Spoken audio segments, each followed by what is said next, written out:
வழக்கமாக ட்வீட் தானே போடுவீங்க. ஒரு ட்வீட்டாவது இதுதான் திராவிடம், இதுதான் தமிழ் தேசியம்னு எங்கேயாவது ஒரு மேடையில் அவர் பேசியாவது நீங்கள் பார்த்துருக்கீங்களா? ஆனால் கேட்டோம்னாக்கா ஒரு கண்ணு திராவிடம், ஒரு கண்ணு தமிழ் தேசியம்னு உருட்டிட்டு வருவாப்புல. மூளை வீங்கிகள் படிக்கக்கூடிய பத்திரிகையினுடைய ஆசிரியராக இருக்கக்கூடிய அந்த பாப்பான் குருமூர்த்தி, ஐயோ ஒருமையில் வர வந்துருச்சு. ஏன் கண்ணா ஆடு மேய்க்கிற பயலுக்கு அம்புட்டறிவா ஏண்டா? இல்லை அவனுக்கு பூரா ஆடு மாடு தானே மேய்ச்சிட்டு இருக்கானுங்க. அதை தானே அவங்க தலைவர் சொல்கிறாரு. ஆரியம் என்ன சொல்லுது? இங்கு பிறப்பால் ஏற்றத்தாழ்வு உண்டு என்று சொல்லுகிறது. திராவிடம் என்ன சொல்லுகிறது? பிறப்பால் எல்லோரும் சமம் என்று சொல்லுகிறது. அது எனக்கு தெரிஞ்ச வரைக்கும் ரெண்டு பேர் தான் அப்படி பேச முடியும். யாருனாக்கா ஒன்று நாம் தமிழர் கட்சிக்காரன், இன்னொன்று மனநலம் பாதிக்கப்பட்டவன். இவங்க ரெண்டு பேர் தான் திராவிடம் வெர்சஸ் தமிழருங்கிறத உருவாக்க முடியும். ஹிந்தி திணிப்பு வரும்பொழுது ஐயா பெரியார் தான் முதலில் இருக்கிறார். தமிழ் அறிஞர்கள் என்று இருந்தவர்கள் யாரும் ஹிந்தி திணிப்புக்கு எதிரான குரலை எழுப்பவில்லை. அதே மேடையில் வச்சுக்கிட்டு கேள்வி எழுப்புறாரு. எங்கேயோ முதுகு பின்னாடி போய் பேசல. ஒரே மேடையில் ஐயா திருவிக்கா, நமச்சிவாயமலர் போன்ற தமிழறிஞர்கள் பலர் இருக்கிறார்கள். எல்லாரையும் பார்த்தும் இந்த கேள்வி எழுப்புகிறார். இப்போ சமஸ்கிருத பேராசிரியராக யார் மட்டுமே போக முடியும்? பார்ப்பார் சமூகத்தை சார்ந்தவர்கள் மட்டுமே போக முடியும். அப்போ அந்த வேலைக்கு 300 ரூபாய், அதைவிட அதிகமான வேலை பளு உள்ள தமிழ் பேராசிரியருக்கு வெறும் 85 ரூபாய். பெண்கள் பிறந்தோன பெற்றோருக்கு அடிமை, கல்யாணம் பண்ணி கொடுத்தோன புருஷனுக்கு அடிமை, புள்ள பிறந்துட்டானாக்கா அந்த பிள்ளைக்கு அடிமை. பிறந்ததிலிருந்து இறப்பு வரை ஆணுக்கு அடிமையாக இருந்து தொண்டு செய்து ஊழியம் செய்து சாக வேண்டும் பெண்கள். இதுதான் மனு சொன்னது. இந்த திருக்குறள் புத்தகத்தை நான் அச்சிட்டு உங்கள் எல்லோருக்கும் அனுப்பியிருக்கிறேன். இதில் 6 அணா என்று விலையை போட்டிருக்கிறேன். இறுதியில் கணக்கு வழக்கு பார்க்கும் பொழுது அடக்க விலை 5 அணா தான் வந்தது. அதனால் வாங்குபவர்கள் 5 அணா கொடுத்தே வாங்குங்கள், இதை விற்பவர்களும் 5 அணா கொடுத்தே வியுங்கள் என்று பெரியார் ஏட்டில் எழுதுகிறார்.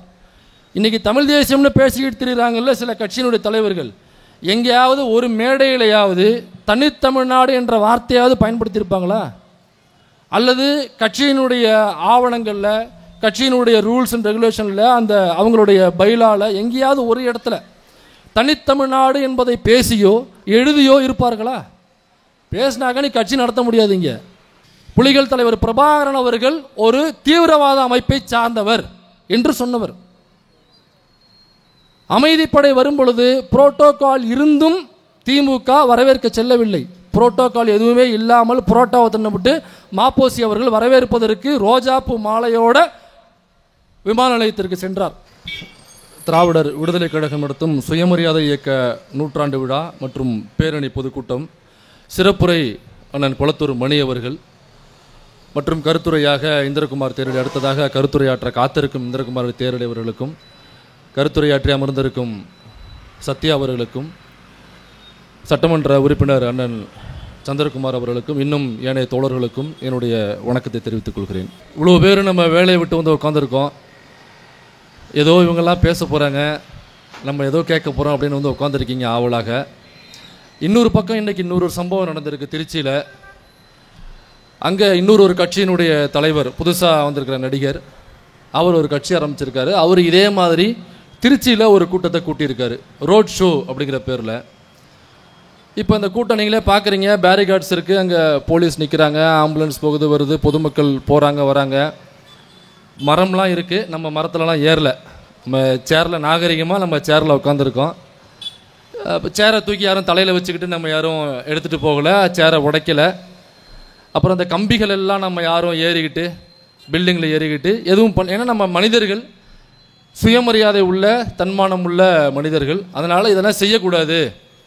மனிதர்கள் என்றால் 2 காலில் தான் நடக்க வேண்டும், சேரில் தான் உட்கார வேண்டுமே தவிர சேரை தூக்கி தலையில் வைத்து கொண்டு நாம் உட்காரக்கூடாது, மரத்தில் ஏறி சாகசங்கள் செய்யக்கூடாது. அதுக்கு அணில் இருக்குது, அணில் மரத்தில் இருக்கும், அது அணில் தாவிக்கும். அணில்னு உங்களுக்கு பட்ட பேர் வச்சதுனால இவன் அணிலாவே முழுக்க முழுக்க மாறிட்டான். இதுக்கு இந்த தலைப்புக்கு என்ன சம்பந்தம் நீங்கள் கேட்கலாம். ஏன்னா அந்த கட்சியினுடைய தலைவர் தான் நம்முடைய கொள்கை ஒரு கண்ணு திராவிடம், இன்னொரு கண்ணு தமிழ் தேசியம் அப்படின்னு சொன்னாப்புல. அதனால் நம்ம அதை பேச வேண்டிய கட்டாயத்துக்கு தள்ளப்பட்டோம். நீங்களாம் பார்த்துருப்பீங்க, இன்றைக்கி ஒரு புசியானந்து பேச நினைக்கிற அந்த கட்சியினுடைய பொதுச் செயலாளர் அங்கே உள்ள போன தடவை நடந்த கூட்டத்தில் அந்த கம்பியிலெல்லாம் கிரீஸ் தடவி விட்டாங்க. எனக்கு அந்த கம்பியில் ஏறி அந்த பக்கம் வந்துடுறானுங்க அப்படிங்கிறதுக்காக கம்பியில் கிரீஸ் தடவி நடத்துகிற மாநாடுகளையும் கூட்டத்தையும் நம்ம அங்கே தான் பார்க்க முடியும். ஏறாத ஏறாத, மரத்தில் ஏறாத, கரண்ட் கம்பி போகுது, சேர தூக்காத, நாத்துக்கு சேர தூக்குற, காரணம் சொல்லு. இதெல்லாம் கண்டன ஆர்ப்பாட்டத்தினுடைய கோஷங்களாக இன்னைக்கு புதிதாக வந்திருக்கிறது. ஏன்னா ஒரு தடவை மேடையில் பேசி பலரும் இதை ஒன்ஸ் மோர் கேட்க ஆரம்பிச்சிட்டாங்க. அதனால அதை நான் சொல்ல வேண்டிய கட்டாயத்துக்கு தள்ளப்பட்டேன். திராவிடமும் தமிழ் தேசியம் எனக்கு இது ஒரு கண்ணு அது ஒரு கண்ணு அப்படின்னு பேசினாரு. அதே திராவிடத்திற்கு எதிராக திராவிட தலைவர் தந்தை பெரியார் அவர்களுக்கு எதிராக இங்கே இன்னொரு கட்சியினுடைய தலைவர் பெரியாரை குறித்து இழிவாக, தரக்குறைவாக, ஆபாசமான ஒரு குடோனாக மாறி பேசி கொண்டிருக்கும் பொழுது அந்த ஒரு கண்ணு திராவிடம் ஒரு கண்ணு தமிழ் தேசியம்னு சொன்ன கட்சியிலேருந்து யாராவது எதிர்த்து அவர்களுக்கு பதில் கொடுத்து நீங்கள் அவரை அட்டாக் பண்ணிடலாம் கூட பேச வேண்டாம். ஆனால் வரும்போதே பொன்னையன் தோழர் நம்மளை வான் பண்ணி தான் அனுப்பிச்சிருக்காரு. நீங்கள் நிறைய ஒருமையில் பேசுகிறீங்க, அதை பேசக்கூடாது அப்படின்னு வான் பண்ணி தான் அனுப்பிச்சிருக்காரு. அதனால் தோழருடைய அந்த அன்பு கட்டளைக்கு இணங்க நான் கட்டுண்ட கைகளாக நான் இருக்கிறேன். அதனால் நீங்கள் அப்படி பேசக்கூட வேண்டாம். அவர்கள் வைக்கிற அந்த வதந்திக்கு, அந்த குற்றச்சாட்டுகளுக்கு, அந்த ஆதாரமில்லாத குற்றச்சாட்டுகளுக்கு இல்லை, பெரியார் அப்படி பேசவில்லை, திராவிடம் என்கிற சித்தாந்தம் அது கிடையாது என்று எங்கேயாவது ஒரு பேட்டியிலாவது அல்லது ஒரு பதிவு, நீங்கள் வழக்கமாக ட்வீட் தானே போடுவீங்க, ஒரு ட்வீட்டாவது இதுதான் திராவிடம் இதுதான் தமிழ் தேசியம்னு எங்கேயாவது ஒரு மேடையில் அவர் பேசியாவது நீங்கள் பார்த்துருக்கீங்களா? ஆனால் கேட்டோம்னாக்கா ஒரு கண்ணு திராவிடம் ஒரு கண்ணு தமிழ் தேசியம்னு உருட்டிட்டு வருவாப்புல. இந்தியா டுடேனுடைய கான்க்ளேவ் நடந்திருக்கு. அந்த கான்க்ளேவ் ஒரு 4-5 நாளைக்கு முன்னாடி நடந்திருக்கு. அந்த கான்க்ளேவில் தமிழ்நாட்டினுடைய அறிவுஜீவியாக கருதப்படுகிற அந்த மூளை வீங்கிகள் படிக்கக்கூடிய பத்திரிகையினுடைய ஆசிரியராக இருக்கக்கூடிய அந்த விச பாப்பான் குருமூர்த்தி, ஐயோ ஒருமையில் வர வந்துருச்சு, பொன்னையன் தோழர் தெரிஞ்சவர் திரும்ப வான் பண்ணுவார், பார்ப்பார். ஆமாம், அந்த விச பார்ப்பார் அந்த இந்தியா டுடே கான்க்ளேவில் தமிழர்களை பெருமைப்படுத்தும் விதமாக ஒரு ஸ்டேட்மெண்ட்டை சொல்லியிருக்காரு. அது என்ன ஸ்டேட்மெண்ட்னா, தமிழர்கள் அனைவரும் பார்ப்பாருடைய காலில் விழுந்து வணங்க வேண்டும், இதைத்தான் தமிழ் இலக்கியங்கள் சொல்கிறது, திருக்குறள் உட்பட இதைத்தான் சொல்லுகிறது என்று அந்த விச பார்ப்பார் அந்த இந்தியா டுடே கான்க்ளேவில் உட்காந்து அந்த விஷத்தை கக்கியிருக்கிறார். இப்போ யாரை சொல்றாருனாக்கா, திராவிடம் என்று பேசுகிறவர்கள் மட்டும் பார்ப்பாருடைய காலில் விழ வேண்டும் அப்படின்னு அவர் சொல்லலை. அவர் சொன்னது தமிழர்கள் அனைவரும் பார்ப்பாருடைய காலில் விழுந்து வணங்க வேண்டும் என்று தமிழ் இலக்கியங்களும் திருக்குறள் உட்பட அதைத்தான் சொல்லுகிறது, அதைத்தான் தமிழர்கள் செய்தார்கள், அதைத்தான் செய்ய வேண்டும், பார்ப்பனியத்தை இந்த தமிழ் இலக்கியங்கள் தூக்கி பிடித்தது, அதைத்தான் போதித்தது என்று சொல்லுகிறார். இப்போ இந்த தமிழ் தேசியவாதிகள் என்று தங்களை சொல்லிக் கொள்கிற சில போலி தமிழ் தேசியவாதிகள், நான் எல்லாரையும் சொல்லலை, சில போலி தமிழ் தேசியவாதிகள் கட்சி வச்சு நடத்திட்டு இருக்காங்க இல்லைங்களா, அவங்களுக்கு உண்மையிலே ரோசம் வந்திருக்கணுமா இல்லையா? உடம்புல ஓடுறது சுத்தமான தமிழ் ரத்தமாக இருந்தால், இப்படிலாம் நாம் ஒருபோதும் பேசுனது கிடையாது, நம்ம பேச போகிறதும் இல்லை. ஏன்னா அந்த சுத்தமான ரத்தம், ஃபில்ட்ரு பண்ண ரத்தம் அப்படிலாம் நம்மளுக்கு அதில் உடன்பாடும் கிடையாது. அவங்களுக்கு புரியணும்னாக்கா, ஏன்னா அவங்க லாங்குவேஜில் பேசினா தான் அவங்களுக்கு புரியும். அப்போ உன்னுடைய உடம்பில் சுத்தமான தமிழ் ரத்தம் ஓடுகிறது என்றால், தமிழர்களை காலில் விட வேண்டும் என்று சொன்ன அந்த விஷ பார்ப்பாருக்கு எதிராக நீ என்ன எதிர்வினையாற்றின? இல்லைங்க, தமிழ் இலக்கியங்கள் அவ்வாறு கூறவில்லை, திருவள்ளுவர் அவ்வாறு கூறவில்லை, திருவள்ளுவர் கூறியது வேறு, இந்த பரிமேலழகர் என்கிற இந்த பார்ப்பன அடிமை அல்லது பார்ப்பனர் இவ்வாறு எழுதி வைத்திருக்கிறார், தனக்கு சாதகமாக, இந்த ஆரியர்களுக்கு பார்ப்பனர்களுக்கு சாதகமாக எழுதி வைத்திருக்கிறாரே தவிர திருவள்ளுவர் ஒருபோதும் அவ்வாறு எழுதவில்லை என்று நீ சொல்லியிருக்கணுமா இல்லையா? ஏன்னா நீ தான் சொல்ற, ஒட்டுமொத்த தமிழ் தேசியத்திற்கும் ஒட்டுமொத்த தமிழ்நாட்டுக்கும் தமிழ் மக்களுக்கும் நான் தான் அத்தாரிட்டி என்று சொல்லுகிற அந்த கட்சியினுடைய தலைவரோ அல்லது அந்த கட்சியின் உள்ள ஏனைய பொறுப்பாளர்களோ இந்த விசப்பார்ப்பாருக்கு யாருமே பதில் சொல்லியே. ஒருவேளை அவங்களுக்கு அது ரொம்ப பிடிச்சிருக்கும் போல் இருக்கு. பார்ப்பாருக்கு ஆளு தானே, நல்ல ஸ்வீட்டாக இருக்கும், நல்ல தேனீகள்லாம் ஊற்றி வச்சிருப்பார் போல் இருக்கு அந்த பார்ப்பார் காலில். அதனால அந்த பார்ப்பாருடைய காலை நக்கி பிழைப்பதற்கு அவர்கள் தயாராக இருக்கிறார்கள் என்றதான பொருள். ஏன்னா நமக்கு கோபம் வருது, இப்படி சொன்னோனையே நமக்கு கோபம் வருது.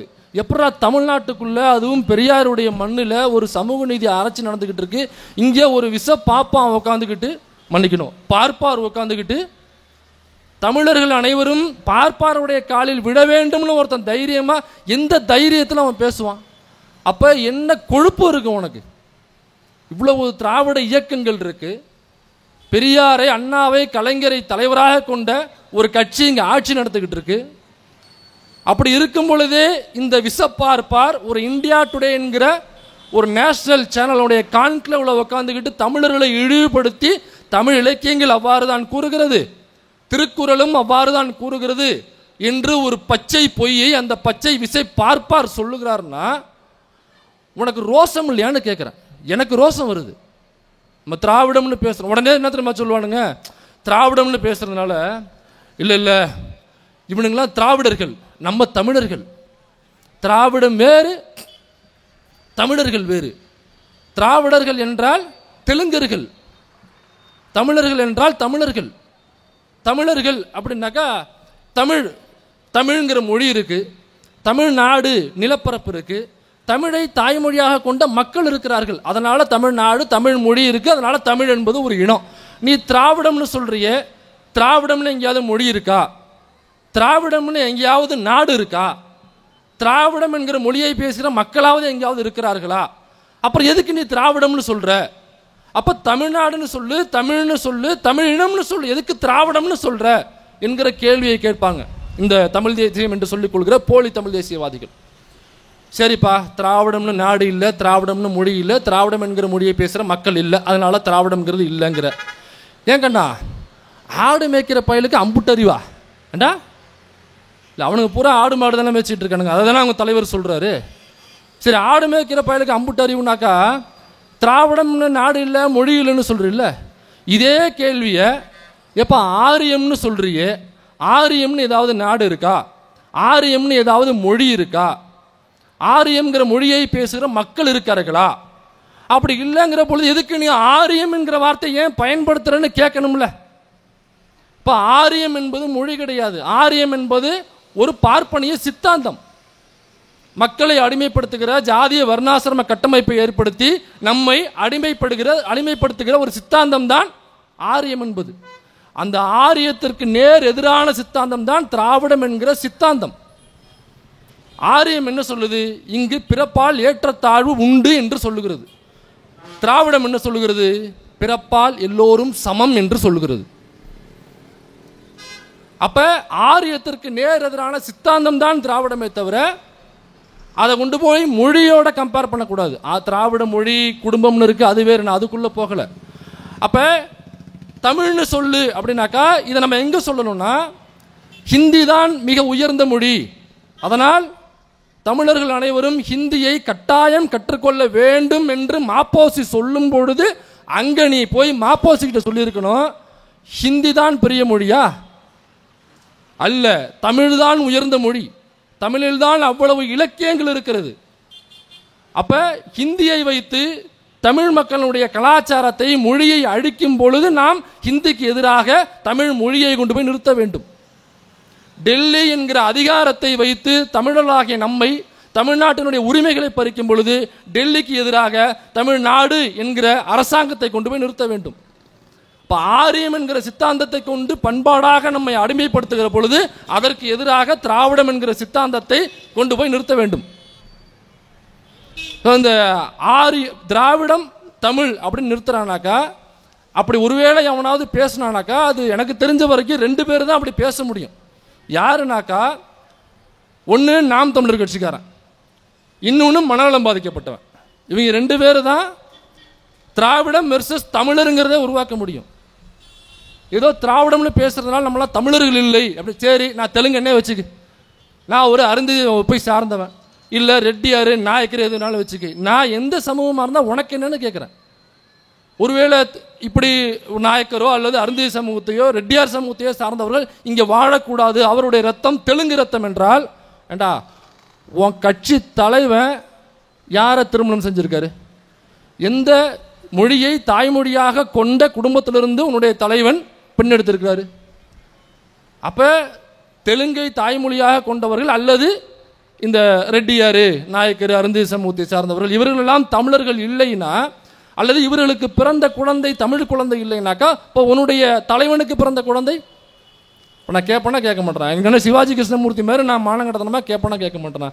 ஐயா பொன்னையன் வேற இருக்காரு அப்படிங்கிற காரணத்துக்காக இல்லையா, அப்போ இந்த இருக்கிற தோழர் அப்பப்போ கெஸ்ட் அப்பியரன்ஸ் அவரை வந்துட்டு போயிட்டு இருக்காரு. அப்பப்போ நம்ம கண்ணு மணி வருமா இல்லையா அப்படிங்கிற மாதிரி. அப்போ தமிழர்கள் பார்ப்பனர்களுடைய காலில் விழ வேண்டும் என்றால் குருமூர்த்தி அங்கே டிக்ளேர் பண்றாப்ல, தமிழர்கள் பார்ப்பனருடைய காலில் விழ வேண்டும் என்றால் அப்போ பார்ப்பனர்கள் தமிழர்கள் இல்லைங்கிறது டிக்ளேர் ஆயிடுச்சு. ஒருவேளை பார்ப்பனர்களும் தமிழர்கள் தான் இந்த போலி தமிழ் தேசியவாதி சீமான் சொல்வது உண்மை என்றால், அப்ப தமிழர்களுடைய காலில் தமிழர்களே விழ வேண்டும் என்று தமிழ் இலக்கியங்கள் கூறியிருக்கிறது அப்படின்னு தானே அந்த விஷ பார்ப்பனர் குருமூர்த்தி சொல்லியிருக்கணும். அவர் என்ன சொல்றாருன்னா, தமிழர்கள் பார்ப்பனர்களுடைய காலில் விழ வேண்டும்னா அப்ப தமிழர்கள் வேறு பார்ப்பனர்கள் வேறு என்று அவரே டிக்ளேர் பண்ணிட்டாரு. ஆனால் நம்ம என்ன சொல்றாப்புனாக்கா, பார்ப்பனர்களும் தமிழர்களே என்று உருட்டுகிறார். ஏயா குருமூர்த்தியே சொல்றாப்புல தமிழர்கள் வேறு பார்ப்பனர்கள் வேறுன்னு, உனக்கு என்ன வேர்த்து வடியுது? அப்ப நேரடியா சொல்றாப்புல, பெரியார் சொல்லாததை, பெரியார் தமிழை காட்டு மிராண்டி மொழி என்று சொன்னார், பெரியார் தாயுடனும் தமக்கையுடனும் படுக்கையை பகிர்ந்து கொள் என்று பெரியார் சொன்னார் என்று பெரியார் சொல்லாததை ஆதாரம் இல்லாமல் வதந்தியாக பொய்யாகவும் பரப்ப தெரிந்த உனக்கு ஏன்னாக்கா காட்டு மிராண்டி மொழின்னு சொல்லிட்டார் தமிழ, அதனால நான் பெரியார் எதிர்க்கிறேன். அப்படியா?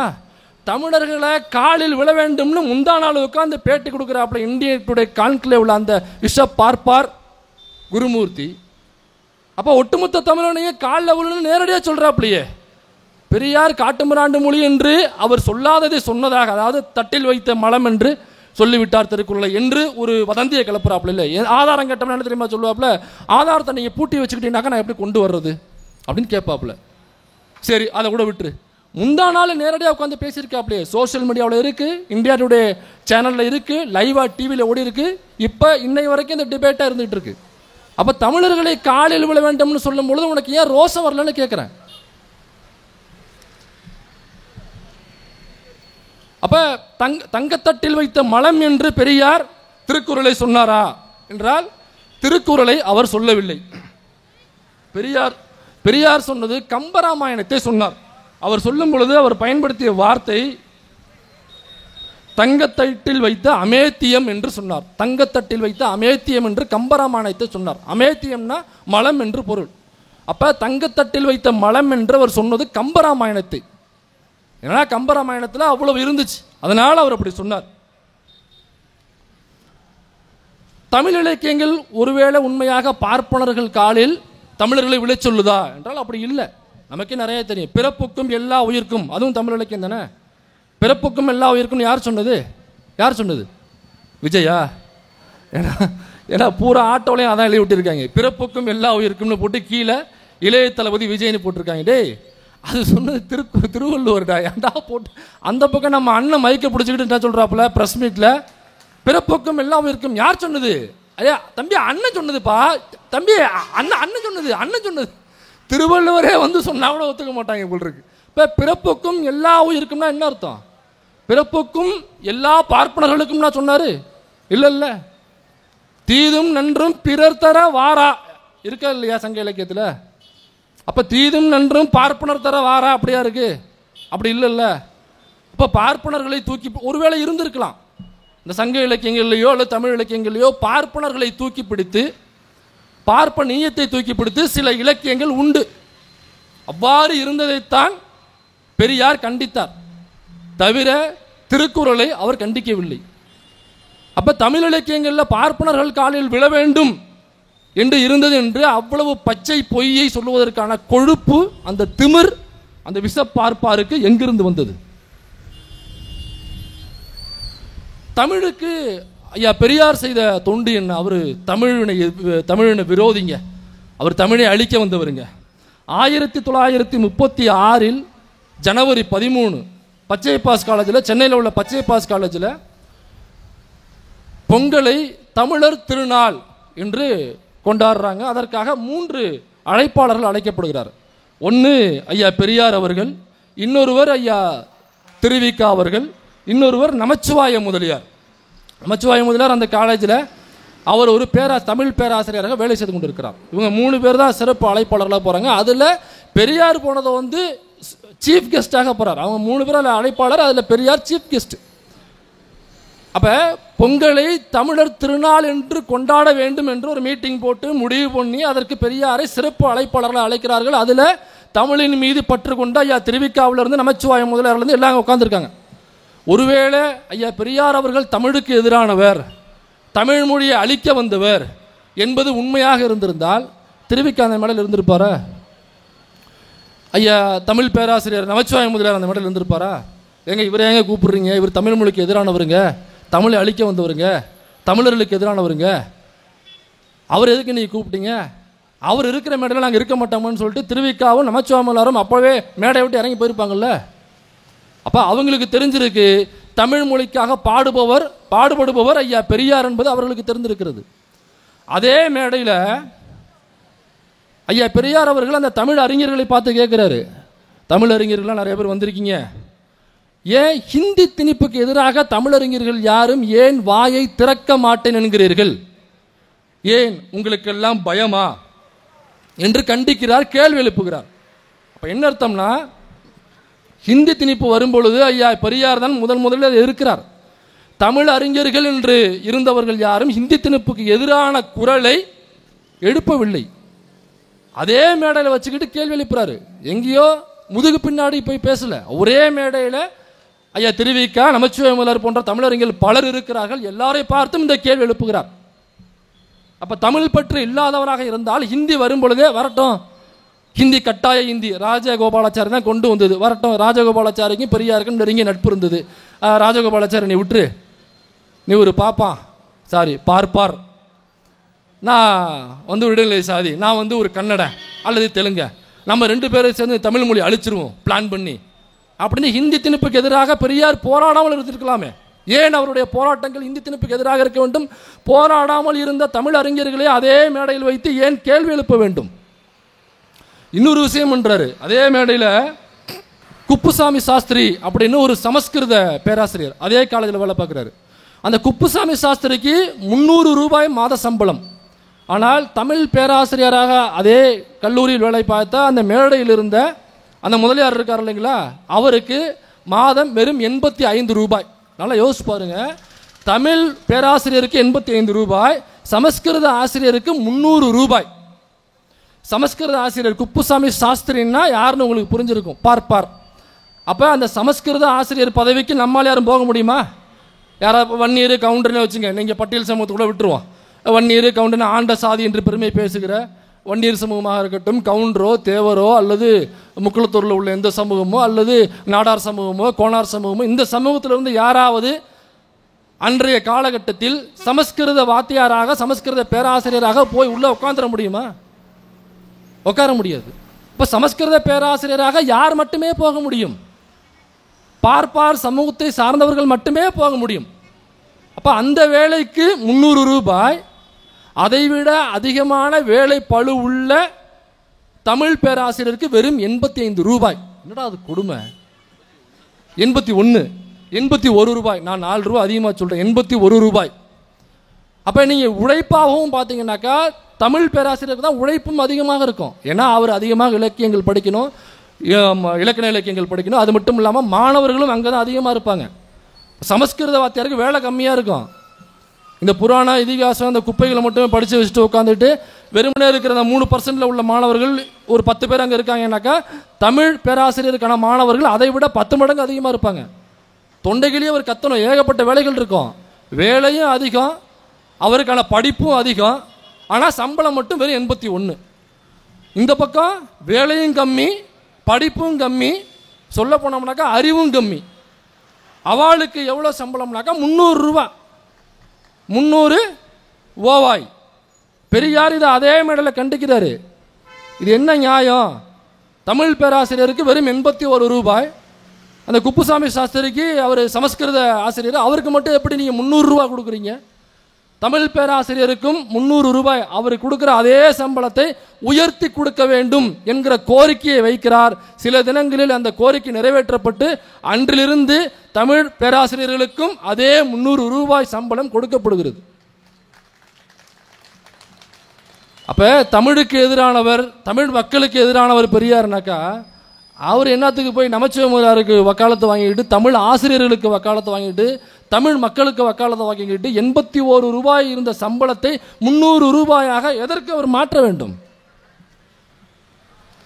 இவ்வளவு வேலைகள் செய்த பெரியாரை இவர் ஒரு தமிழின துரோகி, இவர் தமிழ் இனத்தின் துரோகி என்று பேசிக் கொண்டிருப்பார்கள். சரி, திருக்குறள்ல அப்படி என்னதான் இருக்கு அப்படின்னு பார்த்தோம்னாக்க, பரிமேலழகர் எழுதின உரை இருக்கு. அவர் தான் முதல்ல உரை எழுதினது நினைக்கிறேன். அவர் ஒரு பார்ப்பனர் என்று சிலர் சொல்லுகிறார்கள், இல்லை அதற்கு ஆதாரம் இல்லைன்னு சில பேர் சொல்றாங்க. எதுவாக இருந்தாலும் அவர் எழுதிய உரை முழுக்க முழுக்க பார்ப்பனிய சிந்தனையோடு பார்ப்பனர்களுக்கு மட்டுமே நலன் பயக்கக்கூடிய உரையாக திருக்குறளுடைய உரை இருந்தது. அதைத்தான் அப்பொழுது எல்லோரும் படித்தார்கள், அதைத்தான் பெரியாரும் படித்தார். ஏன்னா அதுதான் அப்ப பெரும்பாலும் புழக்கத்தில் எல்லோரிடமும் இருந்தது. அப்ப பரிமேலழகர் திருவள்ளுவர் எழுதிய திருக்குறளை என்னவாக எழுதியிருக்காருன்னா, அறத்துப்பாலில் ஒரு குறள், மனு முதலிய நூலோர் விதித்தன செய்தலும் விளங்கியன ஒழிதலும் அறம் ஆகும். ஒன்று என்னதுல விளக்கியன ஒழிதலும் என்னன்னாக்கா ரொம்ப சிம்பிள். மனு என்ன சொல்லுதோ, இதை செய்ய வேண்டும் என்று எதை சொல்லுகிறதோ அதை நாம் செய்ய வேண்டும். மனு இதையெல்லாம் செய்யக்கூடாது என்று எதை சொல்லுகிறதோ அதையெல்லாம் நாம் செய்யக்கூடாது. அதுதான் அறம் என்று பரிமேலழகர் எழுதிய உரை.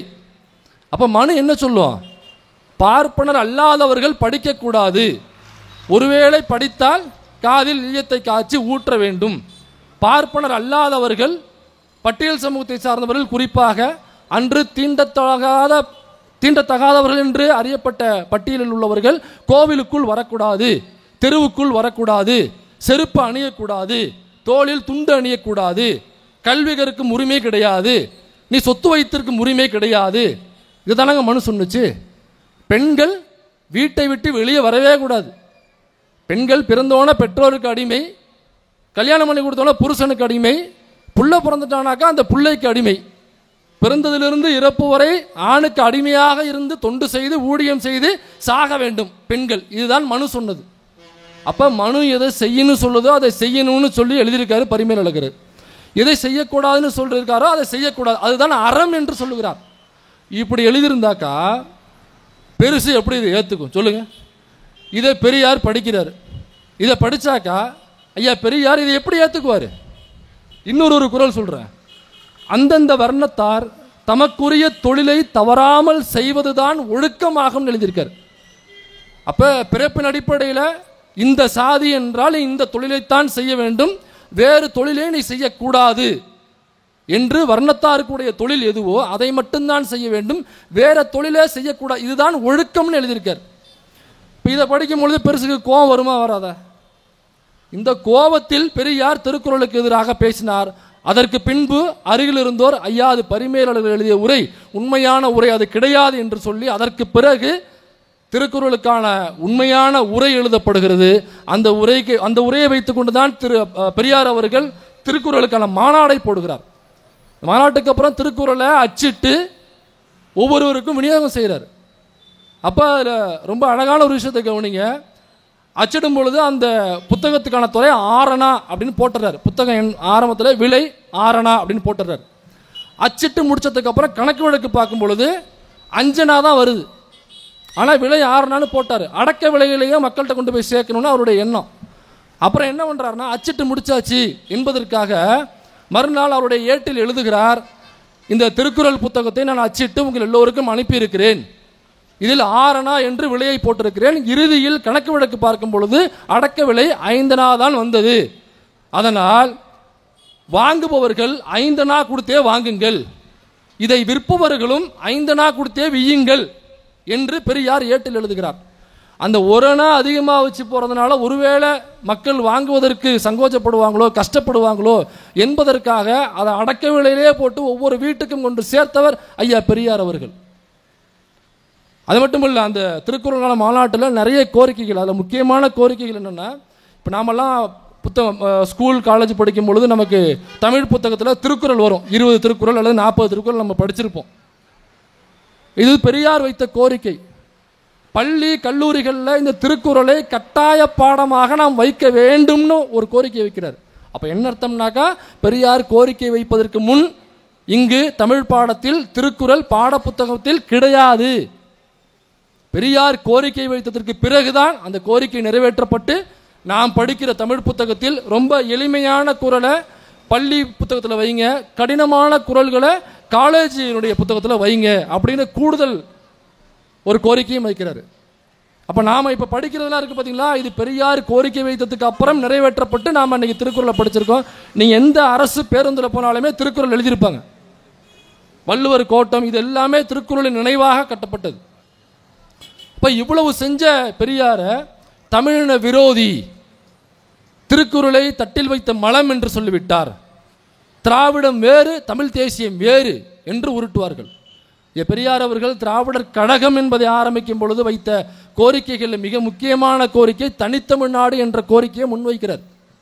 பெண் விடுதலை, ஜாதி ஒழிப்பு, தனித்தமிழ்நாடு என்கிற கோரிக்கையை திராவிடர் கழகம் ஆரம்பிக்கும் பொழுது வைத்த மிக முக்கியமான கோரிக்கை. இன்னைக்கு தமிழ் தேசியம்னு பேசிக்கிட்டு திரிகிறாங்கல்ல சில கட்சியினுடைய தலைவர்கள், எங்கேயாவது ஒரு மேடையிலையாவது தனித்தமிழ்நாடு என்ற வார்த்தையாவது பயன்படுத்தியிருப்பாங்களா? அல்லது கட்சியினுடைய ஆவணங்களில், கட்சியினுடைய ரூல்ஸ் அண்ட் ரெகுலேஷனில், அந்த அவங்களுடைய பைலாவில் எங்கேயாவது ஒரு இடத்துல தனித்தமிழ்நாடு என்பதை பேசியோ எழுதியோ இருப்பார்களா? பேசினாக்க நீ கட்சி நடத்த முடியாதுங்க. தேர்தல் ஆணையம் கட்சியினுடைய அங்கீகாரத்தை பிடிங்கிட்டு விரட்டி விட்டுரும். பிரிவினை பேசுகிறேன்னு சொல்லி விரட்டி விட்டுரும். அமைப்புகள் வைத்து கொண்டு வேணால் அதற்கான கோரிக்கைகளை வைக்கலாம், அதற்கு சட்டத்துக்குட்பட்டு பேசலாமே தவிர ஓட்டரசியலில் பங்கு பெறுகிற ஒரு கட்சி தனித்தமிழ்நாடு என்றோ பிரிவினைவாதமோ பேச முடியாது. பேசினால் தேர்தல் ஆணையம் பின்னாடியே நமக்கு ரிவிட் அடிக்க வந்துவிடும் என்பதை நாம் புரிந்து கொள்ள வேண்டும். அப்போ நீ என்னதான் தமிழ் தேசியம் பேசுகிற, அப்புறம் எப்படி பண்ண தமிழ் தேசியம் கோபிக்கிட்டு இருக்க? கடைசியாக எங்கே தெரியுமா நிற்பானுங்க, நாங்கள் சொல்கிறது மாநில சுயாட்சி அப்படின்னு பாடுங்க. டே லூசு பயிரோட அதுதானடா திமுக பேசிகிட்டு இருக்கு. மாநில சுயாட்சி தானடா அப்பத்துலேருந்து பேசிக்கிட்டு இருக்கு. அண்ணா தனித்தமிழ்நாடு என்கிற கோரிக்கையை கைவிட்டதுக்கு காரணம் ஒன்றிய அரசு பிரிவினையை பேசக்கூடாது, பேசினால் கட்சி அங்கீகாரம் காலி செய்யப்படும் என்று சொல்லும் பொழுது கடைசியாக சொன்னது அதற்கான காரணிகள் என்னமும் இருக்கிறது என்று சொல்லி அண்ணா முடித்தார். அதற்கப்புறம் மாநில சுயாட்சியை நோக்கி அதிகமான நகர்வுகள் இருந்தது. நீ என்ன திடீர்னு தமிழ் தேசியம்னாக்கா மாநில சுயாட்சின்னு புதுசாக உருட்டிட்டு இருக்க? தங்கராசு அப்படின்னு ஒரு தேவேந்திர வேளாளர் சமூகத்தை சேர்ந்த ஒருவர், அவர் பிஜேபிக்காரர். மதுரையில் அமித்ஷா குருமூர்த்தியை வச்சுக்கிட்டு ஒரு மாநாடு நடக்குது. அந்த மாநாட்டில் இந்த தேவேந்திர வேளாளர் சமூகத்தை சார்ந்த தங்கராஜ் என்பவர் பேசும் பொழுது எங்களுக்கு பட்டியல் வெளியேற்றம் என்பது வேண்டும், எங்களுக்கு இடஒதுக்கீடு வேண்டாம், இடஒதுக்கீடு எங்களை இழிவுபடுத்துகிறது என்று பேசுகிறார். அந்த தேவேந்திர வேளாளர் கம்யூனிட்டியை சார்ந்த பிஜேபியை சார்ந்தவர் உடனடியாக குருமூர்த்தி போய் அங்கலாய்க்கிறார். ஐயோ, இந்த சமூகம் இவ்வளவு திறமை வாய்ந்ததாக இந்த பகுதியில் இருக்கும் என்று நான் நினைக்கவே இல்லை. எவ்வளவு ரோஷம் உள்ள மானம் உள்ள ஒரு சமூகமாக இந்த சமூகம் இருக்கிறது என்று அந்த பட்டியல் வெளியேற்றம் இடஒதுக்கீடு வேண்டாம் என்று சொன்ன அந்த தேவேந்திர வேளாளர் கம்யூனிட்டியை சார்ந்த பிஜேபி கட்சியில் உள்ள தங்கராசை பார்த்து அவ்வளவு உச்சி முகர்ந்து பாராட்டுகிறார். ஏன்னா இடஒதுக்கீடு வேண்டான்னு சொல்றாரு, பட்டியல் வெளியேற்றம்னு சொல்றாராம். இப்போ ரிசர்வேஷன் வேண்டான்னு ஒருத்தவன் சொன்னாக்கா அவங்க தான் மானம் உள்ளவங்க, அவங்க தான் ரோசம் உள்ளவங்க என்றால், அப்போ ரிசர்வேஷனில் உள்ள பிசி எம்பிசியில் உள்ள குறிப்பாக நான் எல்லா இடத்துலையும் பிசி எம்பிசி தான் குறிப்பிட்டு சொல்வது. ஏன்னா அதிகமாக அரசியல் படுத்தப்பட வேண்டியது பிசி எம்பிசி சமூகத்தில் உள்ளவங்க தான். அப்போ இந்த ரிசர்வேஷனை அனுபவிக்கிற BC MBC scheduled caste scheduled tribes உட்பட இந்த ரிசர்வேஷன் லிஸ்ட்டுக்குள்ள யாரெல்லாம் வரார்களோ அவர்கள் எல்லாம் மானமில்லாதவர்கள், ரோஷம் இல்லாதவர்கள் என்று அதே விஷப் பார்ப்பார் குருமூர்த்தி மதுரையில் நடந்த மாநாட்டில் சொல்லுகிறார். இதை பார்த்து நமக்கு எந்த ரோஷமும் வரல, எந்த மானமும் வரல, எதுவுமே இல்லாமல் நம்ம அதை கேட்டுட்டு உட்காந்துருக்க தான் செய்கிறோம். நான் என்ன கேட்குறேன்னா, இதே ஸ்டேட்மெண்ட்டை குருமூர்த்தி அவருடைய நெருங்கிய நண்பராக இருக்கக்கூடிய ஐயா ராமதாஸ் அவர்கள்ட்ட போய் ரிசர்வேஷன் வேணாம்னு சொல்கிறவன் தான் ரோசக்காரன், ரிசர்வேஷன் வேணாம்னு சொல்கிறவன் தான் மானம் உள்ளவன் அப்படின்னு தோட்டத்துக்குள்ளே போய் சொல்லிட்டு வாயன் பார்ப்போம். இல்லை தோட்டத்து வரைக்கும் போக முடியலன்னா பனையூருக்கு போ, அன்புமணி ராமதாஸ் இருப்பார், அவர் 10.5 10 எங்களுக்கு 15 கொடுங்கன்னு கேட்டுருக்காரு. போய் சொல்ல அன்புமணி ராமதாஸுக்கிட்ட, அன்புமணி ராமதாஸ் உங்கள் ஃப்ரெண்டு தானே ஐயா அன்புமணி ராமதாஸ் அவர்களே, இடஒதுக்கீடு வேண்டாம் என்று சொல்பவன் தான் ரோசம் உள்ளவன் மானம் உள்ளவன் அப்படின்னு போய் சொல்லி பாருங்க பார்ப்போம். அப்போ பட்டியல் குறிப்பாக ரிசர்வேஷனை பயன்படுத்துகிறவர்களை எவ்வளவு இழிவாக பேசுகிறார்கள் பாருங்கள். ஆனால் இந்த 10.5 உள்ளிட ஒதுக்கீடு என்று சொல்லி வன்னியர் சமூகத்தை ஏமாற்றிய அதிமுக. சாதிவாரி கணக்கெடுப்பு எடுக்காமலேயே 10.5 நாங்கள் தர்றோம்னு சொல்லி ஏமாத்தினாங்க பார்த்தீங்களா அதிமுக. இதில் அதே மோஸ்ட் பேக்வேர்டு கிளாஸ், மிகவும் பிற்படுத்தப்பட்ட அதே வகுப்பில் உள்ள பிரமலை கள்ளர்கள் ஒட்டுமொத்தமாக ஒன்று கூடி அவருடைய சமூகத்தில் அந்த சங்கத்தில் ஒரு முடிவெடுத்தார்கள். இந்த 10.5ங்கிறத நீங்கள் எந்த அடிப்படையில் அவங்களுக்கு தர்றீங்க? 20% 10.5 தூக்கி எந்த கணக்கீடும் இல்லாமல் நீங்கள் தூக்கி கொடுத்தீங்கன்னாக்கா பாக்கி 9.5 நாங்கள் எத்தனை சமூகம் பிரித்து எடுத்துக்கிறது? இதில் நாங்கள் பாதிக்கப்படவில்லையா? குறிப்பாக சொல்கிறேன், இதுவரை ஹைகோர்ட்டில், சென்னை ஹைகோர்ட்டில், ஹைகோர்ட்டாக இருக்கட்டும் சுப்ரீம் கோர்ட்டாக, சுப்ரீம் கோர்ட்டோட விட்டுலாம், சென்னை ஒரு தமிழ்நாட்டில் உள்ள ஹைகோர்ட்டில் கூட அல்லது இந்தியா முழுக்க உள்ள ஒரு ஹைகோர்ட்டில் கூட பிரமலை கள்ளர் சமூகத்திலிருந்து இதுவரை ஒரு ஜட்ஜு கூட வரல. பிரமலை கள்ளர் சமூகத்தில் இந்த நிமிடம் வரை ஒரு ஹைகோர்ட் ஜட்ஜு கூட வரலங்க. அப்போ ரிசர்வேஷன் யாருக்கு முக்கியமாக வேணும்? அப்போ 10.5ன்னு சொல்லி பிரமலர் கள்ளர் சமூகத்தை நீ ஏமாற்ற பார்க்கிறாரா என்று சொல்லி பாலில் அடித்து சத்தியம் பண்ணாங்க. அதிமுகவிற்கு நாங்கள் வாக்களிக்க மாட்டோம், ஏனென்றால் இடஒதுக்கீட்டில் அதிமுக பிரமலை கள்ளர் சமூகத்தை ஏமாற்றி விட்டது. எங்கள் சமூகத்தில் அவ்வளவு மிகவும் பிற்படுத்தப்பட்ட நிலையில் நாங்கள் இன்னமும் அவ்வளவு குடும்பங்கள் இருக்கிறது, அவ்வளவு மக்கள்கள், இளைஞர்கள், மாணவர்கள் இருக்கிறோம். நீங்கள் 10.5 ஓட்டுக்காக தூக்கி கொடுத்தீங்கன்னாக்கா அப்போ நாங்கள் இழிச்ச வாய்களா என்று சொல்லி பாலில் சத்தியம் பண்ணி ஓட்டு போட மாட்டோம் என்று சொன்னார்கள். அதுக்கப்புறம் அதிமுக வண்டி அந்த பக்கம் மதுரை பக்கம் வண்டி உள்ளே போகவே முடியல. கடைசியாக அந்த புளியன் பிரியாணி கொடுத்தாங்க, அதோட காலி. போய் சர்டிஃபிகேட்லாம் பரட்டிட்டு வந்துட்டாங்க. உண்மையிலேயே அந்த பிரமலை கள்ளர் சமூகத்தை சார்ந்த அந்த முடிவெடுத்த அந்த அமைப்பை சார்ந்த அந்த சங்கத்தை சார்ந்த அனைத்து தோழர்களுக்கும் நான் தலை வணங்குறேன். இடஒதுக்கீடு பற்றிய புரிதலோடு ஒரு எதிர்ப்பை காமிச்சாங்க பார்த்தீங்களா, உண்மையிலேயே அவர்களுக்கு நான் தலை வணங்குறேன். கடைசியாக ஒரே ஒரு தகவலை மட்டும் சொல்லி முடிச்சிடுறேன். இந்திரா நிறைய தகவலை காத்துக்கிட்டு இருக்காப்புல. 1890 யூனிவர்சிட்டி கிராஜுவேஷன், 1890 யூனிவர்சிட்டி கிராஜுவேஷனில் பார்ப்பனர்களுடைய சதவீதம் எவ்வளோ தெரியுமா? 67%. அது எப்படி வெறுமனே 3% இருந்த பார்ப்பனர் எப்படி 67% கிராஜுவேஷனில் இருக்கான், யூனிவர்சிட்டி கிராஜுவேஷனில்? அப்போ 1890களில் படிப்பு என்பது நமக்கு அப்பாற்பட்டதாக இருந்தது. பார்ப்பனர் அல்லாதவர்கள் படிக்கக்கூடாது என்று இருந்தது. அதையும் தாண்டி யாராவது கொஞ்சம் பேர் பார்ப்பனர் அல்லாத கொஞ்சம் மேல் சாதியாக இருந்தவர்கள், வணிகம் உள்ளவங்க, பொருளாதாரம் உள்ளவங்க மட்டும் கொஞ்சம் படிச்சிருப்பாங்க. இதில் ஐசிஎஸ், இந்த இந்தியன் சிவில் சர்வீஸ் இருக்குது பார்த்தீங்களா, கலெக்டர் வேலை தான். அந்த கலெக்டர் வேலையில் இருந்தவர்களுடைய பெர்சன்டேஜ் எவ்வளோ தெரியுமா? பார்ப்பனர்கள் 70% பார்ப்பனர்கள். அப்போ ஒரு கலெக்டர் வேலை என்பது ஒரு மாவட்டத்தை நிர்வகிக்கிற ஒரு பொறுப்பு, ஒரு முக்கியமான பொறுப்பு. அந்த மாவட்டமே அவருடைய தலைமைக்கு கீழே தான் இயங்கும். அப்போ ஒட்டுமொத்த தமிழ்நாட்டிலையுமே 70% பார்ப்பனர்கள் ஐசிஎஸ்ல இருந்தாங்க, இந்தியன் சிவில் சர்வீஸ்ல இருந்தாங்கனாக்கா அப்போ ஒட்டுமொத்த தமிழ்நாட்டையும் நிர்வகித்தது யாருனாக்கா பார்ப்பனர்கள். இவங்களுக்கு என்ன வேலைனாக்கா, அன்னைக்கு ஜமீன்தார் இருப்பார், அதுக்கப்புறம் குத்தகைதாரர் இருப்பாங்க. இப்போ கலெக்டர் ஜமீன் கிட்ட வரி வசூல் பண்ணணும். அந்த ஜமீன் குத்தகைதாரர்கள்ட்ட வரி வசூல் பண்ணி அவர் கலெக்டர்கிட்ட கொடுப்பாரு. கலெக்டர் கொண்டு போய் கஜானாவில் போட்டுருவார். இந்த கலெக்டருக்கு எவ்வளோ தெரியுமா சம்பளம் இந்த வேலைக்கு? அன்றைய காலகட்டத்திலேயே 1500 ரூபாயிலிருந்து 3000 ரூபாய் வரை சம்பளம். அது மட்டும் இல்லை, நீங்கள் அதிகமாக வரி வசூல் பண்ணி கொடுத்தீங்கன்னா இன்சென்டிவ் வேறு எக்ஸ்ட்ரா உண்டு. இந்த 1500 ரூபாய் என்பது அந்த காலகட்டத்தில், இன்றைக்கு அந்த 1500 காலைல கால்குலேட் பண்ணி பார்த்தேன். இன்றைய காலகட்டத்தில் 2025 அந்த 1500 ரூபாயோட மதிப்பு எவ்வளோ தெரியுமா? நம்ம கனவுலையே நினைக்காத ஒரு தொகை, 10 லட்சம் ரூபாய் வருதுங்க. அன்றைக்கு 1500 ரூபாய் வாங்கிய ஐசிஎஸ்னுடைய சம்பளம் இன்றைய காலகட்டத்தில் 10 லட்சம் ரூபாய். இது முழுக்க முழுக்க யார் அந்த பதவியில் இருந்ததுனாக்கா பார்ப்பனர் சமூகத்தை சார்ந்தவர்கள் மட்டுமே இருந்தார்கள்.